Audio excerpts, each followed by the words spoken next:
Ukraine has a very narrow window to turn the momentum of the war in its favor. Even then, the Russians are still holding most of the cards. In May 2022, just 3 months into the Russia-Ukraine war, I wrote a 3-part series in which I identified the military strategy that would give Ukraine the best chance of seeking out some sort of tactical success over Russia. It wouldn't have guaranteed success, I warned, but it was a viable path.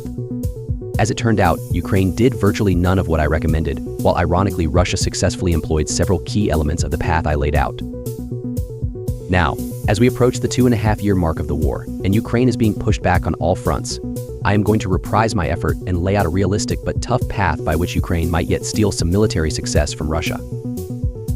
I will warn from the outset that there is no path, however well-resourced, by which Ukraine can inflict an outright military defeat on Russia in the foreseeable future.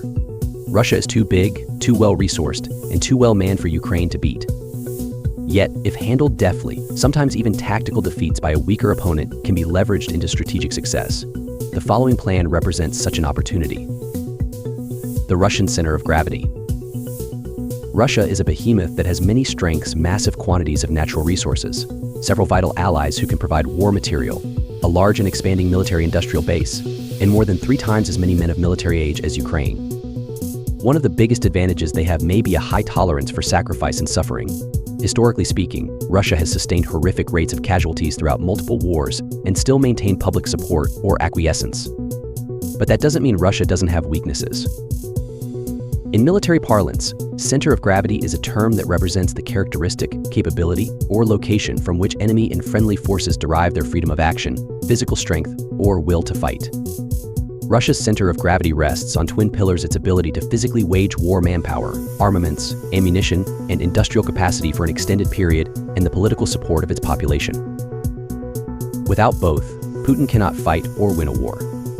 To wrest any strategic success from Russia, Ukraine will have to knock Russia's center of gravity off balance enough to force Putin into accepting a less than desirable outcome. That's going to be enormously difficult. Russia's overriding strategic objective is to reduce the conventional threat on its western border to a manageable level. They appear convinced that NATO on its border in Ukraine represents an existential threat and willing to pay whatever financial or political price they must to achieve it. At present, Putin clearly believes Russia is in the driver's seat and can achieve its political objectives with the military and financial resources it possesses.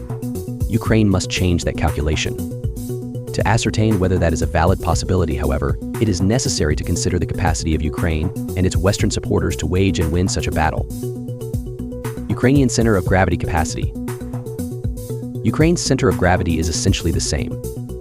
President Volodymyr Zelensky must simultaneously sustain the ability to wage war over time, domestic political support, and international economic, diplomatic, and military assistance. Without any one of these components, especially the third, Ukraine cannot win. Russia has a wealth of natural resources throughout its country and the domestic industrial capacity to sustain itself almost indefinitely in a war. Ukraine has severe limitations on its supply of natural resources and a mere fraction of Russia's domestic production capacity. Without massive and sustained material and diplomatic support from the rest of the world, Ukraine cannot wage a long-term battle of attrition. Even with that external support, Kyiv may not be able to win because of its single most important vulnerability: manpower. Military manpower doesn't simply mean how many people a country can get into uniforms, but how many trained professionals it can mobilize into organized and effective combat units. In a recent Royal United Services Institute study, author Alex Vershinin highlights something few non-veterans understand: the idea that civilians can be given 3-month training courses, sergeant's chevrons, and then expected to perform in the same manner as a 7-year veteran. Vershinin writes, is a recipe for disaster. Only time can generate leaders capable of executing NATO doctrine, and time is one thing that the massive demands of attritional war do not give. Yet, as the Washington Post recently reported, Ukraine has an acute shortage of new recruits, and those it does get are woefully undertrained. The second leg is also teetering, with Zelensky's support declining precipitously both at home and among Western supporters. International aid, in spite of recent infusions, is running up against Russia's strategy of attrition. The window of opportunity for Kyiv to reverse this situation is closing rapidly.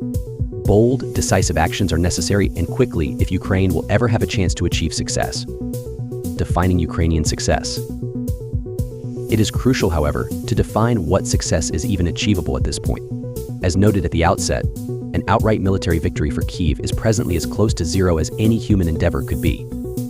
Russia has too much power and a nuclear trump card that cannot be overcome, given the existing circumstances. The very narrow path that does exist for Ukraine is to extract such a high enough cost on Russia that Putin calculates it is in his interest to settle for less than his maximalist objectives. Putin laid out his minimal requirements on June 14th when he said to end the war, Ukraine must surrender the 4 provinces he illegally annexed in 2022, withdraw all Ukrainian troops from those territories, and adopt a neutral, non-aligned, non-nuclear status.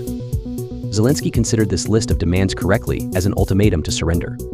How, then, could Ukraine avoid this undesirable outcome, and what can Zelensky produce with the given imbalance in forces? Without major changes in Western and Ukrainian war objectives, Putin's ultimatum has a disturbingly high possibility of coming to pass. Ukraine's most realistic hope is to seek to hold on to all the territories it currently has, not surrender any more land, and negotiate an end to hostilities. But we must acknowledge that it may already be too late to expect even that limited outcome. The roadmap to Ukrainian success. The U.S. Congress passed a $61 billion aid package to Ukraine last April, but the details of what that package included have been slow in coming. The United States announced a $6 billion package in April and another of $2.3 billion last week, but both of those include primarily ammunition, not new armored vehicles. Crucially, however, the majority of all the produce of those deals will not materialize for years, owing to the need to build additional capacity and execute new contracts. Ukraine must then try to succeed with what it has on hand or might get in the coming months. Before the consideration of the military component of this objective, however, we must identify the specific political objective. Ukraine will first have to communicate to Russia the intent to find a negotiated end to the war. Their negotiators should communicate that Putin's maximalist demands of June 14th are unacceptable and instead issue the counter of freezing the conflict on its current lines while agreeing to settle the matter of sovereignty over the 4 regions 5 years after the end of hostilities, using international mediation. To achieve even this limited objective outcome, Ukraine will have to successfully mobilize an additional 300,000 troops in the next few months, receive at least 500,000 artillery shells, 7 more Patriot air defense systems, several hundred additional armored vehicles of various types, and tens of thousands more drones. This new combat power would then need to bolster all the defensive lines along the front so that the cost for Putin to capture the remaining provinces is higher than he would gain from negotiations, compelling him to settle for the current line of hostilities. High cost, low reward. The cost to Ukraine would be very high in personnel to accomplish even this very modest outcome, and I assess there is no more than a 50-50 chance Kyiv would pull it off. The Western alliance would have to pull out all the stops to infuse Ukraine with amounts of ammunition beyond what they are currently contemplating and commit large numbers of combat vehicles currently not on the table. Yet without Ukraine massively increasing its mobilized targets and NATO providing far more than it currently offers, even this limited objective has little chance of success. There is a much higher probability that NATO will satisfy itself with many big speeches and promises of future funding but do little to increase immediate production. That being the case, Ukraine would be far better served by changing its objectives. This would entail a policy that few Westerners, and none of Zelensky's administration, want to contemplate an immediate ceasefire along the lines of what Hungarian Prime Minister Viktor Orban has suggested and a negotiated settlement on the best terms possible. NATO only wants to seek a victory for Ukraine and a loss for Russia. However, sober analysis shows that this is an unattainable outcome either now or in the future. If the West refuses to submit to reality, the most likely outcome for Ukraine is a military defeat that could include even the eventual loss of Odessa and Kharkiv and more territory than even Putin's June 2024 ultimatum. It is a terrible choice, but at this point, it is better for both Ukraine and Europe to seek the unpalatable but attainable negotiated settlement rather than ignore reality and eventually suffer the ignominy of a decisive military defeat. Thanks for watching. We'd love to hear your thoughts, so please leave your comments below. If you enjoyed this video, don't forget to give it a thumbs up, subscribe to our channel, and hit the bell icon to stay updated with the latest news.